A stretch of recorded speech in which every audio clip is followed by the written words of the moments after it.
Japan sudah tumbang nih kak. Masa? Siapa yang bisa dihubungi itu kak? Telepon buku 112. 112 kak. Nanti pemerintah Kota Makassar yang urus.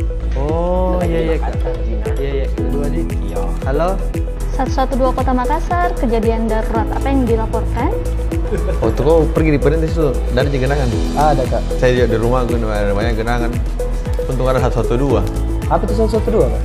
Jadi kalau 112 itu, kalau kita telepon ke dia lebih ke apa? Kalau ada darurat, Pak, mau banjir kan misalnya, atau ada hal yang kau tidak bisa kerja lah. Oh mirip 911 kali? Nah, persis kayak gitu. Nah, menariknya dia karena bebas pulsa saja.